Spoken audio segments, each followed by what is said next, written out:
अजमेर शरीफ, जो कि एक हिंदू राजा पृथ्वीराज चौहान का गढ़ था, वहाँ एक फकीर का दरगाह कैसे बन गया दोस्तों?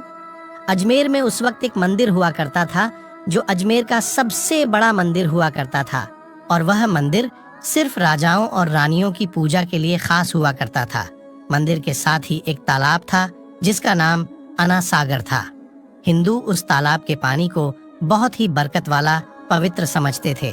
उनका मानना था कि जो इस तालाब में नहा ले उसके सारे पाप धुल जाते हैं। उस मंदिर में रात को इतने ज्यादा दिए जलाए जाते थे कि सिर्फ एक ही रात 3.5 मन तेल उन दियों में इस्तेमाल होता था। आसपास के गांव देहात मंदिर के नाम थे और इन देहातों की आमदनी मंदिर पर खर्च हुआ करती थी।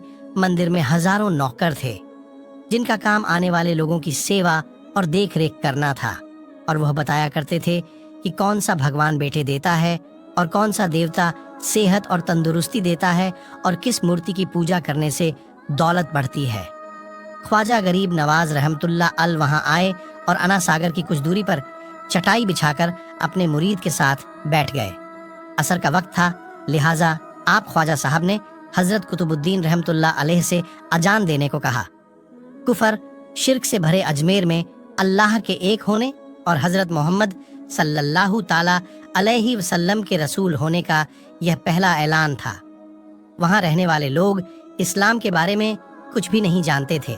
चुनांचे अजान की आवाज़ सुनकर वह हैरान हुए और अपने घरों से निकलकर सब ख्वाजा गरीब नवाज और उनके मुरीद को देखने लगे, और अना सागर के पास भीड़ लग गई। ख्वाजा गरीब नवाज और उनके मुरीद ने अना सागर के पानी से वजू किया और नमाज पढ़ना शुरू कर दिया। सब हिंदू हैरान रह गए। वह सोच रहे थे कि सब भगवान तो मंदिर के अंदर है, तो ये लोग खड़े होकर कौन से भगवान के आग झुक रहे हैं। शाम हुई तो राजा के ऊंट जो दिन में चरने के लिए गए थे अपने चरवाहों के साथ वापस आने लगे। इत्तेफाक की बात थी कि जहां हजरत ख्वाजा गरीब नवाज बैठे थे वह जगह राजा के ऊंटों के बैठने की जगह थी। चरवाहों ने बाबा साहब से कहा कि ओ बाबा साहेब, यहाँ से उठिए, क्योंकि यह जगह राजा के ऊंटों के बैठने की जगह है।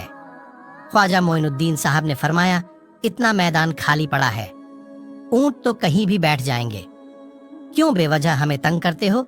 वह लोग नहीं माने और मुसल्ला उठाकर इधर उधर करने लगे और ख्वाजा साहब से बदतमीजी करने लगे, और उन लोगों ने आखिरकार बहुत बदतमीजी से कहा कि यह राजा के ऊंटों के बैठने की जगह है और इधर राजा के ऊंट ही बैठेंगे, तुम लोग कहीं और अपना मुसल्ला बिछा लो। आखिरकार आप ख्वाजा साहब ने उठते हुए हजरत कुतुबुद्दीन से फरमाया, उठो कुतुबुद्दीन, ये कह रहे हैं कि ये ऊंटों के बैठने की जगह है, तो चलो मैं कहता हूँ अब यहाँ सिर्फ ऊंट ही बैठेंगे। यह कहकर आप ख्वाजा साहब अपने साथियों समेत वहां से उठ गए, और अगली सुबह जब ऊंटों को चराने के लिए ले जाने का वक्त आया और चरवाहों ने ऊंटों को उठाना चाहा तो उन्हें पता चला कि ऊंट उठ ही नहीं पा रहे हैं। उन्होंने ऊंटों को मार मार कर जबरदस्ती उठाना चाहा, लेकिन वह बैठे ही रहे। चरवाहे परेशान हो गए कि जो ऊंट उनके एक इशारे पर उठ खड़े होते थे आज क्यों नहीं उठ रहे हैं। आखिरकार उन्हें याद आया कि कल उस बाबा ने कहा था कि चलो अब यहाँ ऊंट ही बैठे रहेंगे। लोग जमा होने शुरू हो गए। कोई कह रहा था कि फकीर कोई बड़ा जादूगर है, किसी का मानना था कि वह कोई भगवान का नया अवतार है। बात राजा पृथ्वीराज चौहान तक जा पहुंची कि एक मुसाफिर फकीर ने राजा के ऊंटों पर जादू कर दिया है। राजा ने हजरत ख्वाजा मोइनुद्दीन चिश्ती को खबर भेजा कि तुम कैसे फकीर हो जो बेजुबानों को बांध रखा है, ये बेचारे भूख और प्यास से मर जाएंगे, इसलिए मेहरबानी करके अपना जादू वापस ले लो। ख्वाजा साहब ने फरमाया, हम मुसलमान हैं और मुसलमान बद्दुआ नहीं करते और ना जादू करते हैं। ऊंट जिसके हुक्म से बैठे थे उसी के हुक्म से खड़े हो जाएंगे। अब जो जाकर चरवाहों ने ऊंटों को उठाया तो पहली बार में खड़े हो गए। गैर मुस्लिमों की दिलचस्पी इन मुसाफिरों में बढ़ने लगी। अब 5 वक्त की अजान होती और नमाज अदा की जाती।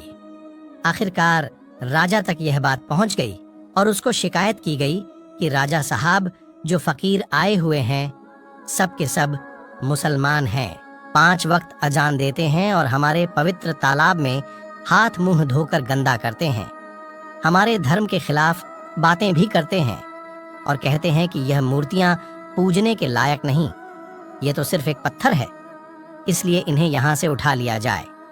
राजा पृथ्वीराज चौहान ने फकीरों को खबर भिजवाया कि तुम लोग गोश्त खाते हो, हमारे धर्म के खिलाफ बोलते हो, और तो और हमारे पवित्र तालाब को अपने हाथ मुंह धोकर गंद करते हो, जो हम कतई बर्दाश्त नहीं कर सकते, इसलिए तुम्हारे लिए अच्छा होगा कि तुम यहाँ से चले जाओ।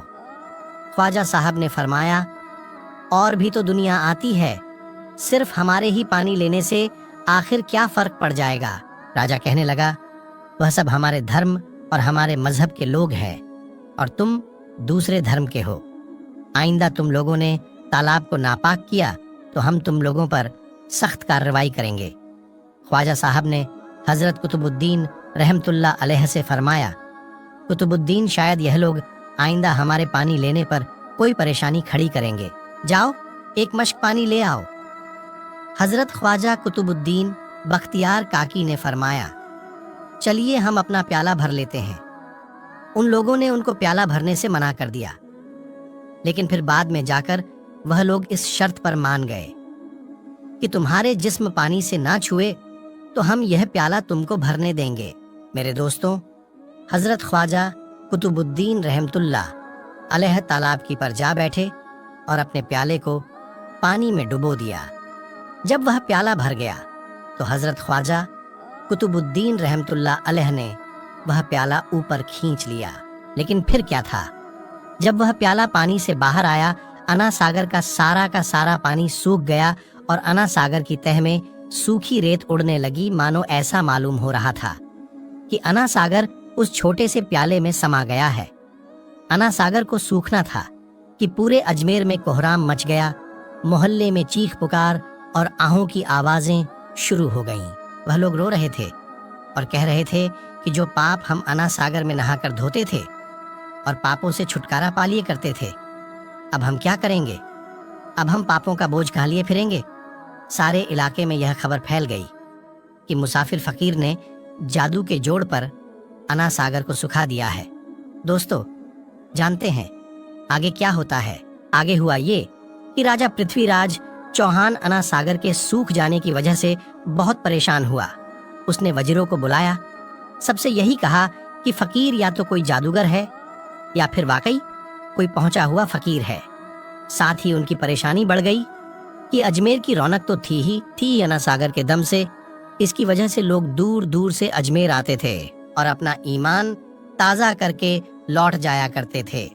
अना सागर के सूख जाने से हिंदू धर्म को सख्त धक्का लगेगा और यह बड़ी शर्मनाक बात थी। आखिरकार यह कहा गया कि फकीर से बात की जाए कि आखिर वह फकीर चाहता क्या है। अगर वह कोई ऐसी बात चाहता है जो हमें पसंद आए तो फिर हम उसकी बात मान लेते हैं और उससे माफी मांग लेते हैं। चुनांचे सब मर्द, औरतें और बच्चे जाकर फकीर की मन्नत करने लगे कि लोगों को इस परेशानी से छुटकारा दिला के मेहरबानी कीजिए, हम सबसे जो गलती हुई है उसे माफ कर दो। हम अपने पापों का बोझ लेकर कहाँ जाएंगे और कैसे सुकून पाएंगे, क्योंकि हम लोग उसी तालाब में अपने पापों का बोझ धो लिया करते थे। यह तरीका ज्यादा आसान था, लिहाजा तमाम लोग बाबा साहब रहमतुल्लाह अलैह के पास आए और बोले, बाबा तुम भी वजू कर लिया करना, लेकिन भगवान के वास्ते हमारा अना सागर हमें लौटा दो। हजरत ख्वाजा गरीब नवाज रहमतुल्लाह अलैह ने हजरत कुतुबुद्दीन बख्तियार काकी से फरमाया कि जाओ उसी प्याले को वापस तालाब में डाल आओ। जैसे ही वह प्याला तालाब में डाला गया, अना सागर के नीचे सारा पानी उछल कर अना सागर में आ गया। इस पानी ने कई दिलों को धो डाला। हिंदू कौम के इतिहास की किताबों में भी हिंदू इतिहास के लिखने वाले इस बात को मानते हैं कि उस शाम 32,000 गैर मुस्लिम कलमा पढ़कर मुसलमान हो गए। उन गैर मुस्लिमों के मुसलमान हो जाने से हिंदू पंडितों और आम हिंदुओं पर भी गुस्से का तूफान खड़ा हो गया और वह सोच में पड़ गए कि फकीर अगर कुछ दिन और रहा तो देवी देवताओं का नाम लेने वाला कोई नहीं रहेगा। लिहाजा लोगों ने राजा को मजबूर किया कि जल्द से जल्द कुछ किया जाए। राजा ने मंदिर के बड़े पंडित रामदेव को बुलाया और उसे बाबा साहब से मुकाबला रखकर जल्द से जल्द उन्हें हराने और अजमेर से बाहर निकाल देने का हुक्म दे दिया।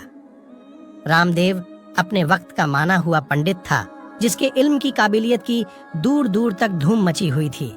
दरअसल पंडित शैतानी और जादुई ताकतों का मालिक था। उसने राजा पृथ्वी को यह यकीन दिलाया कि जल्द ही राजा कोई अच्छी खबर सुनेगा। रामदेव बाबा ख्वाजा साहब रहमतुल्लाह अलैह के पास आया और उल्टे सीधे सवालात करना शुरू कर दिया। हजरत ख्वाजा गरीब नवाज ने फरमाया, खामोशी जरूरी है, इसलिए हजरत ख्वाजा रहमतुल्लाह अलैह खामोश रहे। जब रामदेव ने हद से बढ़कर शोर मचाना शुरू कर दिया तो हजरत ख्वाजा गरीब नवाज ने उसकी तरफ आंख उठाई और मुस्कुराकर फरमाया, रामदेव, तू शोर मचा रहा है और मैं तेरे माथे पर ईमान का नूर चमकता हुआ देख रहा हूँ। बस इतना कहना था, न जाने क्या करिश्मा हुआ। देखते ही देखते बाबा रामदेव कदमों पर गिरा और रोते हुए बोला, बाबा साहब, जिस धर्म के आप हो उस धर्म में मुझे भी शामिल कर लो।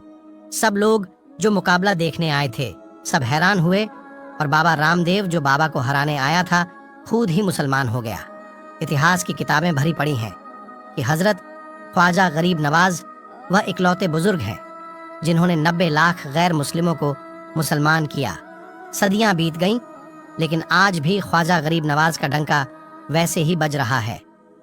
सुभान अल्लाह। दोस्तों, वीडियो अच्छी लगी तो लाइक और सब्सक्राइब कर दीजिए और अपना बहुत ख्याल रखिएगा।